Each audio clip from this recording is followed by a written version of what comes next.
All right, guys, this is Norval Central coming back at you on the YouTube video. And man, I really do appreciate all the love and support so far. I've been trying to consistently put out content as we get closer and closer to the August 29th game against New Mexico State at home in Doak Campbell Stadium at 7 o'clock Eastern Time on the great CW network. And I'm joined by Noah Nation again, man. How you doing? I'm great, man. Thank you for having me.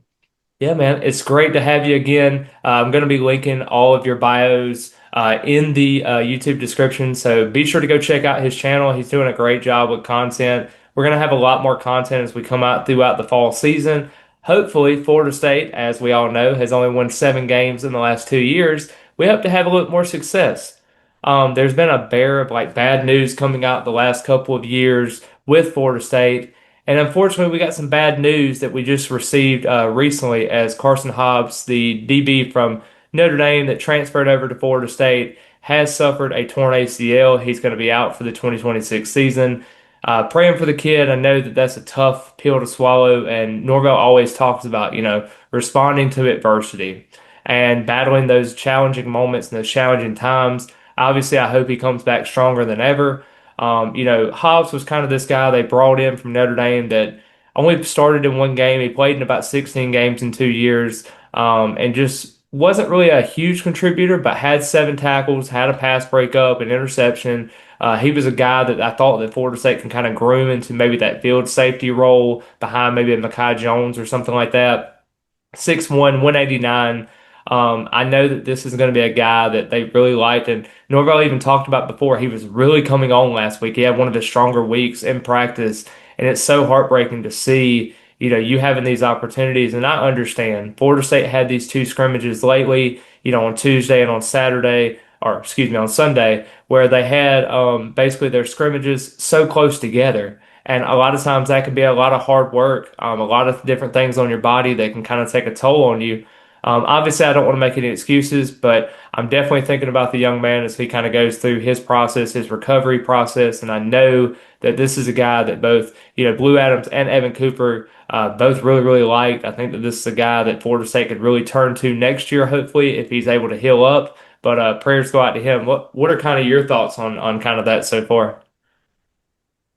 Yeah, obviously, just like you said, I'm praying for him and I hope he does recover and maybe we see him back out on the field next year. Yeah, I just wonder, too, because Norvell had actually got asked about, with Hobbs out of this and, being at that field safety position, and really even he can play a little bit of cornerback too. They were talking about kind of replacement guys that you thought could probably step up and everything in that role or just in general. And he brought up a guy in Ricky Knight who, was a 4-star prospect. I believe, what was that, the 24 class? He's a Yeah, guy from the state of Florida. They really like him. He's kind of that man-to-man corner that you really like. I think you can basically move him at safety or corner. Obviously, he had some off-the-field issues that they had to address for. He got suspended indefinitely. Was kind of battling some stuff there. But I think that a lot of times too, you need to see some of the bad stuff that happens in your life, and that comes from a lot of people. Sometimes you have to really see what comes out kind of in a bad outcome to make it, into a good and positive impact for other people. Sometimes you have to see that. And I know he had his moments there, and obviously he's a younger kid, so you want to make sure that, he's being mature about it. He's getting back into the right swing of things, doing the right things. And obviously, I mean, Norvell had talked about he's had a productive week. He's got everything that he's been asked for. He's really stepping up to the plate and trying to learn more about it because Norvell doesn't really just bring up random people. He really does bring up people that are kind of emerging or kind of getting into their groove. And it's so encouraging to see not guys that are safeties that are, transfers. You want to see those homegrown guys. You want to see more of those guys. We talk about it all the time on the offensive line about how Florida State only uses transfers for the most part. They don't use those homegrown guys. And guys like Andre Otto are not guys that you see a lot of times. And obviously, you have a Jabril Rawls who, is a homegrown guy, and other guys like that. Even an Ashton Barker, if you want to count him from the JUCO ranks. I just think that, this 3 safety role that you're going to have, there's going to be so many defensive backs out there on the field, specifically probably about 5. Florida State's going to need all these DBs to be in communication with one another. And I think it's so important for a guy like Ricky Knight to get involved with this because it's going to be interchangeable. These defensive backs come in and out, and I think he's going to have to be ready for the time that he's going to have. But What are your thoughts on Ricky Knight? And do you think there's another guy that maybe you can see emerging in that defensive back room with this kind of face of adversity? Well, yeah, I mean, like you just alliterated, he had some off the field issues this Hmm. last year. You know, you kind of hope to see that he has a bounce, has a really good year Hmm. and kind of starts, maturing, like you said. Another guy that I wouldn't say he's emerging, but I do think that he's probably going to be one of the guys that you said are on the Hmm. field. Quinn Jones. Yeah. Uh, we talk about how disastrous that 2024 year was. I do believe he was one of the few bright spots that we had on defense that year. Yeah. Um, and I do think he's a game changer. I think he can make plays. I'm not saying he's going to have like a Jabril Rawls kind of year. He could, Yeah. but I do think he can make. He's a playmaker Yeah, and I just wonder, with a guy like Quindarius Jones, I just wonder how everything's going to factor into everything that you're going to talk about here. Because, I mean, he had a season-ending injury. He only played in four True. games last year, and then next thing he's a senior. This is basically his moment to shine. And obviously, with the 5-5 rule, we'll see how the eligibility goes and the process goes with that.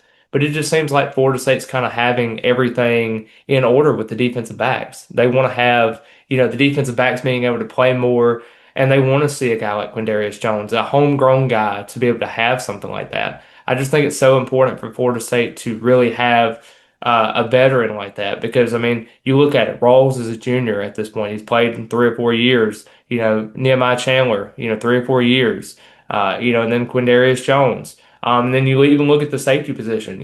Ashton Barker's been here for a while. CJ Richard, another transfer they brought in, has been here for a couple of years. Makai Jones, he actually played at Duke. It was his second year.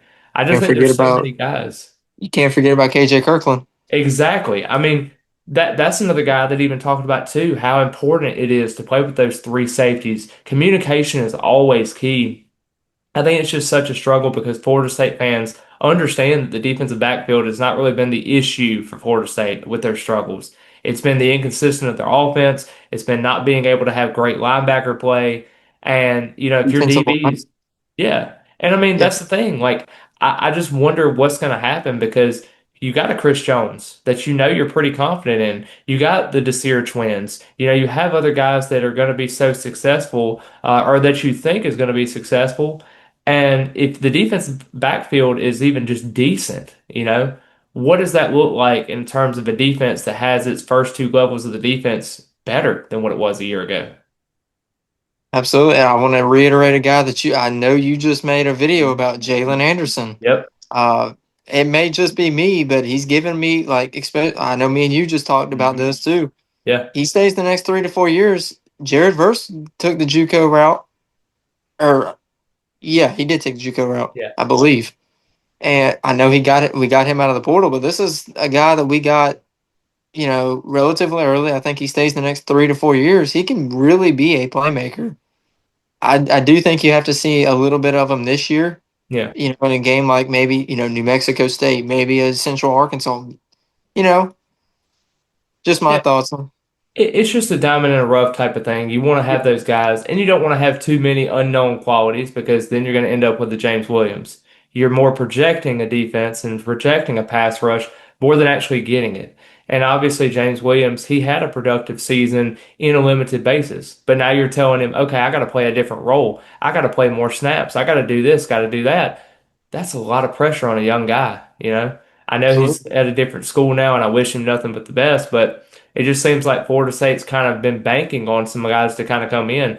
And the problem is Tony White's defense is so sophisticated sometimes that if you haven't played in this 3-3-5, multiple 3-3-5 defense, then I mean it's going to be challenging for you. Obviously, you had the guys like Earl Little Jr. who just played physical. They played with their hair on fire, and it worked out against a team like Alabama. But who is going to step up this year to be able to do that? They talked about a Ashton Barker who's played that rover position that was very comfortable in what he can be asked to do. And he's the senior this year. You look at guys like a Chauncey Kennan who is a true freshman. Will he be able to emerge and step up as such a young guy that's at a position that you really don't know, anybody past, the Jabril Rawls, the Nehemiah Chandler, the Quindarius Jones. It just seems like there's those three guys, and then you're like, okay, well, who's the fourth? Is it going to be a Charles Lester? Is it going to be a Ricky Knight that steps up and does something? It's just a fact of the matter is like even a Jamari Howard. What are you going to do in that situation? He's super fast. He's talented. He was a four-star just like a Ricky Knight was. But I just wonder, if there's going to ever be a change with that. I just think that there's going to have to be a factor in what you're going to do for the rotation. Because, I mean, it just seems like you have a bunch of talented DBs, but how are they going to piece together and are you going to get the right combination?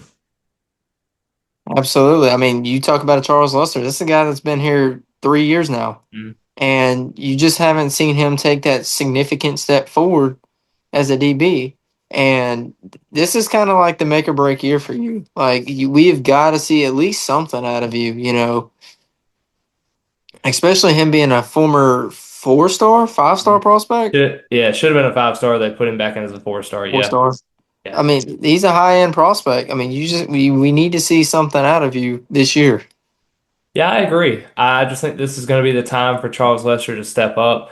Obviously, coming from picking between Colorado and Florida State, you were able to get him from Deion Sanders, and we know how the Deion Sanders thing was. We understand that the Travis Hunter thing and kind of getting him away from Florida State, and it was kind of the Norvell recruiting downfall, if you would And say. McCall was another one. Yeah, that's the other thing too. It's like it just seems like it's just been a constant just okay, we have this, we have that, and then you don't even go into kids like KJ Bolden who, went to Georgia and everything, and not exactly a Dion thing, but having all those talented defensive backs and then they go elsewhere. So I really just factor in what Florida State's going to be able to do this season. Obviously, DB is not your number one concern, but when you're losing a guy like Earl Little, who's kind of the face of your defense last year, and then you had a Jabril Rawls who was talented, but let's face it, he's been hurt. I just wonder if everything's going to kind of go into place for Florida State this season. Not to say that Hobbs is kind of that guy that Florida State was really relying on to be that centerpiece of their defense. He's talented, obviously. I don't want to put anything against that. But I do think that there's a couple of guys here that have to step up. And if you want Tony White's defense to be successful, that three safety look, especially the rover position that Ashton Barker is playing, it's definitely got to be a factor and got to be in there for what Florida State wants to do on defense.